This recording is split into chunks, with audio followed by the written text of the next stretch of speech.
नमस्कार, जय हिंद दोस्तों। मैं प्रिंस आपका अपने YouTube channel HM coaching classes में आपका हार्दिक स्वागत करता हूं। मेरे प्यारे भाइयों, कैसे हैं आप सभी। आशा करता हूं आप सभी बेस्ट बेहतर अच्छे होंगे। जैसा कि आपको पता है, हमारा बैच चल रहा था शेर हिंद, जो कि स्पेशल हम लोग आर्मी के लिए बैच चला रहे थे। हमें अपने प्यारे भाइयों को फौजी बनाना था, जो कि वो रिटर्न में एग्ज़ाम में फेल हो जाते हैं। फिजिकल तो उनका अच्छा जाता है, लेकिन एग्ज़ाम उनका बहुत अच्छा नहीं जाता है। तो हम लोगों ने ठाना था कि उनको एकदम अच्छे से, एकदम बेहतर तरीके से उनको फौजी हम बना के रहेंगे। जो उनका सपना है वर्दी पाने का, हम उसको साकार करेंगे। उनके साथ मिलकर हम लोग उतनी ही मेहनत करेंगे जितनी वो लोग करेंगे, ठीक है। हम उन्हें देश के सोल्जर्स बनाएंगे, ठीक है। जो अभी बहुत अच्छी तैयारी नहीं कर पा रहे हैं, उनसे मैं फिर कहना चाहूँगा कि आप लोग अभी से अपनी पढ़ाई शुरू कर दें, ताकि आपको आगे चल के दिक्कत ना हो। क्योंकि आपको 1 या 2 महीने मिलेंगे और उससे भी कम मिल सकते हैं। आपकी इतनी जल्दी तैयारी नहीं हो सकती। मैं फिर बता रहा हूँ, आपको थोड़ा पहले से पढ़ना पड़ेगा। जैसे आप फिजिकल के लिए पहले से आप रेस मार रहे हैं 1600 मीटर, तो इसीलिए आपको पहले से एग्ज़ाम की तैयारी करनी पड़ेगी, ठीक है। तो आप हमारे इस बैच से जुड़ सकते हैं, शेर हिंद बैच से। आज हमारा हिस्ट्री का टॉपिक, हम लोग हिस्ट्री पढ़ रहे हैं। हमारा हिस्ट्री का टॉपिक है प्रमुख युद्ध। जो प्रमुख युद्ध हुए हैं, किन किन राजाओं के बीच में हुए हैं, ठीक है। और उसके बाद इसमें कौन जीता है, ठीक है। फिर उसके बाद परिणाम जितने, हम इसके परिणाम मैं पूछूंगा आपसे, आप इसमें कमेंट बताएंगे कि परिणाम क्या है, इसके क्या क्या परिणाम निकले, ठीक है। जैसे खानवा का युद्ध हुआ तो इससे क्या परिणाम निकला, ठीक है। तो आपको ये भी बताना है और आपको बस अच्छे से मन लगा के पढ़ना है, ताकि आपको कोई दिक्कत ना हो, ठीक है। तो कल हम लोगों ने पढ़ा था कि विदेशी जो भारत में आए थे, प्रसिद्ध विदेशी यात्री, ठीक है। उसके पहले हम लोगों ने पढ़ा था भारतीय राष्ट्रीय कांग्रेस। वो 2 टॉपिक मैं आपको पढ़ा चुका हूं। आज हमारा टॉपिक चलेगा प्रमुख युद्ध, हम लोग देखेंगे। छोटा सा एकदम टॉपिक रहेगा, इससे कई सारे क्वेश्चन पूछता है हर एग्जाम में। मैं आर्मी की बात नहीं कर रहा हूँ, आपकी स्पेशल बैच तो आर्मी की चली रही है, लेकिन हर एग्जाम में इससे 1-2 क्वेश्चन पूछता है कि ये युद्ध कब हुआ और किसके किसके बीच हुआ और इसका परिणाम क्या था, ठीक है। युद्ध कहाँ पे हुआ, ठीक है। तालीकोटा युद्ध, पानीपत का युद्ध, प्लासी का युद्ध, ठीक है, तराइन का युद्ध, उसके बाद बक्सर का युद्ध, ये सब युद्ध पूछता है।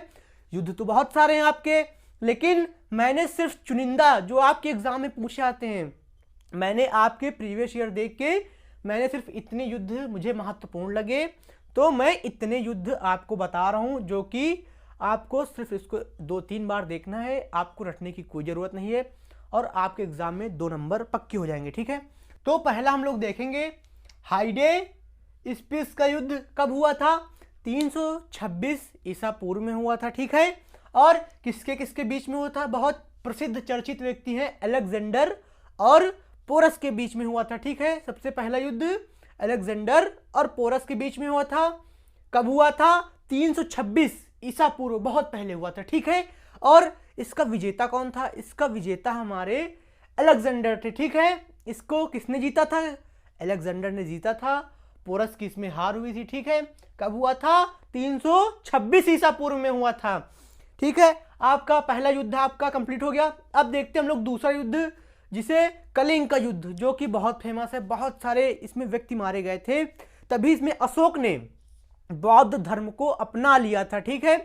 अगर आप संक्षिप्त में, अगर इतिहास आप पढ़ेंगे, अगर आप इतिहास को बहुत अंदर डीप जाके पढ़ेंगे, तो आपको पता चलेगा कि जब कलिंग का युद्ध हुआ था, तो अशोक जो था उसने किस तरह से उनका नरसंहार किया था। उससे बाद में इतना पछतावा हुआ कि उसने बौद्ध धर्म को अपना लिया, ठीक है।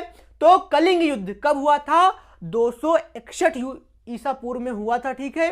किसके बीच में, अशोक और चैत्र राज के बीच में हुआ था, ठीक है। इसको किसने जीता था, एकदम जाहिर सी बात है, इसको अशोक ने जीता था, ठीक है। लेकिन इसका परिणाम क्या हुआ, अशोक का जब युद्ध खत्म हो गया, तब अशोक ने देखा कितनी सारी मासूम जनता इसमें मारी गई थी, ठीक है। तो उसे देखकर पश्चाताप करने को उसने कहा, ठीक है। तो उसने बौद्ध धर्म को अपना लिया, ठीक है। अब इतना ही पूछेगा कि अशोक ने किस युद्ध में बौद्ध धर्म अपनाया, किस युद्ध के बाद, तो कलिंग के युद्ध के बाद, ठीक है। सॉरी, तराइन नहीं, कलिंग। कब बौद्ध धर्म अपनाया, कलिंग युद्ध के बाद, ठीक है। इतना ही सिर्फ पूछता है, डीप में नहीं आपके उसमें पूछेगा। उसके बाद तराइन का प्रथम युद्ध, ठीक है। या तो ईस्वी पूछेगा या तो पूछेगा किसके किसके बीच में हुआ, ठीक है, या तो उसका परिणाम पूछ लेगा, या तो पूछेगा इसमें कौन सा, इसमें किसने युद्ध ये जीता था, ठीक है, ये पूछेगा। तो तराइन का प्रथम युद्ध कब हुआ था? 1191 में हुआ था, ठीक है, 1191 में हुआ था।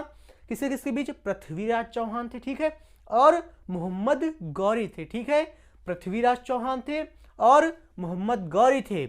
इसमें किसकी जीत हुई थी? सबसे पहले तो इसमें पृथ्वीराज चौहान जीते, लेकिन जब द्वितीय युद्ध होगा तो उसमें मोहम्मद गौरी जीतेगा, ठीक है। तो कौन जीता? पृथ्वीराज चौहान जीते थे, ठीक है। अब नंबर 4 की बात करते हैं, तराइन का द्वितीय युद्ध, ठीक है। देखो आ गया, ये 91 में हुआ, सीरियल याद रखेंगे, 91 में, 92 में, ठीक है। मैंने ऐसे इस हिसाब से आपको युद्ध बता रहा हूं कि 11, 12, फिर 13, 14, 15 में युद्ध हुए, लेकिन मैंने सीधा 15 बताया, जो आपका बहुत पूछा जाता है। 15 के बाद 15, 15, फिर उसके बाद 16 आ जाएगा, ठीक है, 16, 17, 18, इस तरह से सीरियल वाइज चलेंगे। तो 1191 में प्रथम युद्ध हुआ, उसके बाद तराइन का द्वितीय युद्ध 1192 में हुआ। किसके किसके बीच में हुआ? पृथ्वीराज चौहान और मोहम्मद गौरी के बीच में, ठीक है। लेकिन इस बार मोहम्मद गौरी जीतेगा, ठीक है, मोहम्मद गौरी की इस बार जीत हुई, इसके पहले पृथ्वीराज चौहान जीता था। अब इसका परिणाम क्या था? परिणाम यह था कि भारत में इस्लाम राज्य की स्थापना हो गई थी जब इसमें मोहम्मद गौरी जीता था, ठीक है। इस्लाम राज्य की स्थापना हुई कब? जब मोहम्मद गौरी ने पृथ्वीराज चौहान से युद्ध जीता, ठीक है। यहीं से इस्लाम राज्य की स्थापना शुरू हो गई थी, ठीक है। अब उसके बाद हम लोग देखते हैं नंबर 5, पानीपत का प्रथम युद्ध। पानीपत का प्रथम युद्ध कब हुआ था? 1526 ईस्वी में हुआ था, ठीक है। किसके किसके बीच में हुआ था? इब्राहिम लोधी और बाबर के बीच में हुआ था। इब्राहिम लोधी और बाबर के बीच में हुआ था। इब्राहिम लोधी और बाबर के बीच में युद्ध हुआ, कौन जीता? बाबर जीते, ठीक है। अब इसका परिणाम क्या हुआ? बाबर थे मुगल शासक, ठीक है, अकबर मुगल शासक, ये सब जितने हैं सब मुगल शासक थे। बाबर से, जब बाबर ने इब्राहिम लोधी से युद्ध जीता, तब मुगल शासक की नींव पड़ गई थी, ठीक है। किसने डाली? बाबर ने डाली, इब्राहिम लोधी से जीत के, ठीक है। तभी से मुगल शासक की नींव पड़ गई, मुगल साम्राज्य आ गया था, ठीक है। इसका ये परिणाम होता है, ठीक है। मुगल साम्राज्य यहीं से आया था, आप लोग याद रखेंगे। बाबर ने जब इब्राहिम लोधी को हराया था, तब मुगल साम्राज्य की नींव यहीं से पड़ी थी, ठीक है। अब उसके बाद हम देखेंगे अगला, खानवा का युद्ध। खानवा का युद्ध कब हुआ? 1527 ईस्वी में हुआ, ठीक है। 1527 ईस्वी में किसके किसके बीच में हुआ? बाबर और राणा सांगा के बीच में हुआ, ठीक है, जिसमें बाबर की जीत हासिल हुई और राणा सांगा को पराजित होना पड़ा, ठीक है। अब हम देखते हैं नंबर 7, चौसा का युद्ध, जो कि बहुत फेमस युद्ध है। चौसा का युद्ध कब हुआ? 1539 में हुआ, ठीक है। अब किससे किसके बीच में ये क्वेश्चन पूछेगा तो हम बताएंगे शेरशाह और हुमायूं के बीच में हुआ, ठीक है। शेरशाह और हुमायूं के बीच में ये युद्ध हुआ। अब इसको किसने जीता था? इसको जीता था शेरशाह ने, ठीक है, इसको जीता था शेरशाह ने। और इसका परिणाम क्या होता है चौसा के युद्ध का? शेरशाह सूरी भारत का बादशाह बना, ठीक है। इसका परिणाम यह निकलता है कि शेरशाह सूरी जो था, जब इसने हुमायूं से युद्ध जीता तो वह भारत का बादशाह बना, ठीक है। कौन बना? शेरशाह सूरी, ठीक है। ये आपका कवर होगा चौसा का युद्ध। अब हम लोग देखते हैं पानीपत का द्वितीय युद्ध कब हुआ? 1556 में हुआ, ठीक है। पहला हुआ था 1526 में, दूसरा 1556 में हुआ। अकबर और बैरम खां और हेमू के बीच में। अकबर बैरम खां एक में थे, ठीक है, हेमू अलग था। तो अकबर बैरम खां और हेमू के बीच में हुआ। इसमें किसकी जीत हुई? इसमें जीत हुई अकबर की, ठीक है। अब इसका परिणाम क्या लिखता है? इसमें अफगान शासन का अंत हो गया, ठीक है। यहीं से अफगान शासन का अंत हो गया। किससे? अकबर और हेमू के युद्ध से। जो पानीपत का द्वितीय युद्ध था उससे इसका परिणाम निकला कि अफगान शासक का यहीं से काम तमाम हो गया, ठीक है। अब हम बात करते हैं तालीकोटा युद्ध की बात करते हैं। तो कब हुआ? 1565 ईस्वी में हुआ, ठीक है। किसके किसके बीच में? दक्कन के एक मुस्लिम शासक थे, जो दक्कन के मुस्लिम शासक थे, और विजयनगर के राम राजा थे, उनके बीच में युद्ध हुआ। उसमें जीत किसकी हासिल हुई? मुस्लिम की जीत हासिल हुई, ठीक है। अब इसका परिणाम क्या होता है? जो दक्कन के हिंदू थे उनको बहुत बड़ी क्षति हुई, ठीक है। इससे परिणाम निकलता है दक्कन के हिंदुओं की क्षति इस तालीकोटा युद्ध से हुई, ठीक है। अब हम देखेंगे उसके बाद हल्दी घाटी युद्ध। हल्दी घाटी युद्ध कब हुआ था? 1576 ईस्वी में हुआ था, ठीक है। किसके किसके बीच में हुआ था ये तो आपको पता होना चाहिए, महाराणा प्रताप और अकबर के बीच में हुआ था, ठीक है। अकबर मानसिंह एक में थे, महाराणा प्रताप और अकबर के बीच में हुआ था। इसमें किसने युद्ध जीता था? आपको पता है कि इसमें जीत अकबर की हुई थी, ठीक है। इसका परिणाम यह होता है कि महाराणा प्रताप की इसमें वीरता बताई गई। परिणाम के बारे में हमें बता सकते हैं कि महाराणा प्रताप कितने वीर आदमी थे, कितने साहसी आदमी थे। जिस तरह से आप आर्मी की तैयारी कर रहे हैं साहसी बनके, उसी तरह महाराणा प्रताप भी थे जिन्होंने युद्ध में हार न मान के मृत्यु को स्वीकार किया, ठीक है। अकबर को दिखा दिया था कि भारत के कितने तेजस्वी लोग हैं और भारत में कितने ज़्यादा बहुत बलशाली लोग रहते हैं जो किसी के सामने जल्दी झुकते नहीं है। इसी तरह आपको भी किसी के सामने झुकना नहीं है, अपनी तैयारी को बेहतर ढंग से करना है, ठीक है। तो इसका परिणाम यही निकला कि महाराणा प्रताप की इसमें वीरता बताई गई है, ठीक है। किस युद्ध में? आपसे क्वेश्चन पूछेगा महाराणा प्रताप की वीरता कब बताई गई थी? हल्दी घाटी के युद्ध में बताई गई थी, जो अकबर और महाराणा प्रताप के बीच में युद्ध हुआ था, ठीक है। अब हम देखते हैं अगला प्लासी का युद्ध, जो बहुत महत्वपूर्ण है। यहीं से अंग्रेजों ने भारत में अपना कदम रखा था, ठीक है। प्लासी का युद्ध 1757 में हुआ था, ठीक है। ब्रिटिश जो थे इसी समय से भारत में उन्होंने प्रवेश किया था, ठीक है।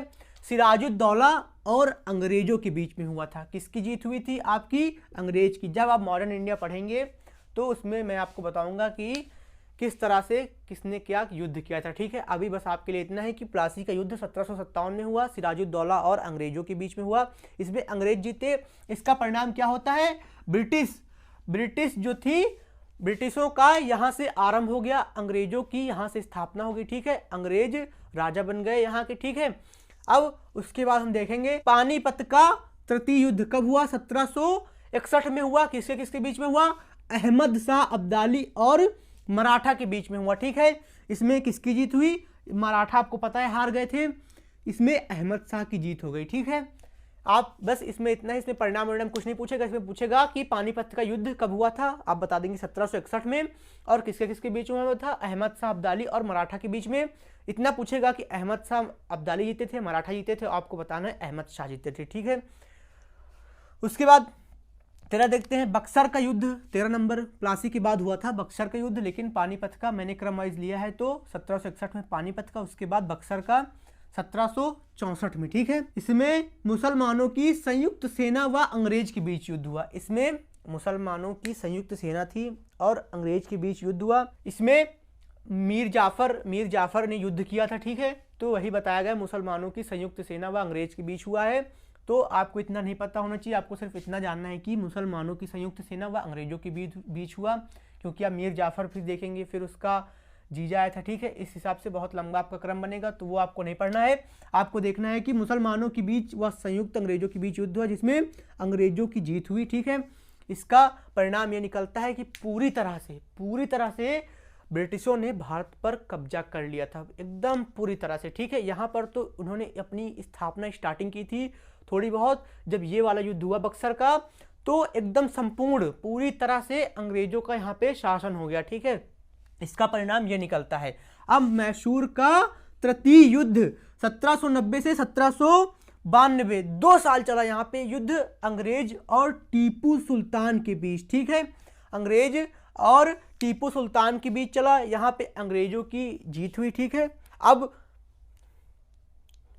परिणाम इसका क्या था? परिणाम था टीपू ने श्रीरंगपट्टनम की संधि कर ली। किससे? अंग्रेजों से की थी, ठीक है, जो कि बहुत घाटे की संधि थी, लेकिन टीपू के पास कोई ऑप्शन नहीं बचा था, तो टीपू ने अंग्रेजों के साथ श्रीरंगपट्टनम की संधि कर ली, ठीक है। इसका परिणाम यह है, क्वेश्चन आएगा कि टीपू ने श्रीरंगपट्टनम की संधि किस युद्ध में की थी? तो मैसूर के युद्ध में की थी, ठीक है। और उसमें कौन जीता था? तो अंग्रेज उसमें जीते थे, और इसका परिणाम यह होता है कि टीपू ने श्रीरंगपट्टनम की संधि कर ली, ठीक है। हम लोग देखेंगे युद्ध मैसूर का चतुर्युद्ध, ठीक है। इसमें तृतीय युद्ध था, इसमें चतुर्थ युद्ध होगा 1799 में, ठीक है, अंग्रेज और टीपू सुल्तान के बीच। यहाँ पे अंग्रेज पूर्णतया नहीं जीते थे, जीतने वाले थे, लेकिन टीपू ने यहाँ पे अंग्रेजों ने प्रस्ताव दिया कि आप हमसे संधि कर लें, तो जो जिसके हिस्से में आएगा वो इस हिसाब से ले लेगा। तो अंग्रेजों ने कहा ठीक है श्रीरंगपट्टनम की हम संधि कर लेते हैं। उसके बाद लेकिन बात नहीं बनी। संधि होने के बाद भी 1799 में अंग्रेज और टीपू सुल्तान के बीच में युद्ध हो गया, जो कि इसमें टीपू सुल्तान और हैदर अली की वीरता का अंत हो गया। ठीक है, इसका परिणाम यह है कि टीपू सुल्तान और हैदर अली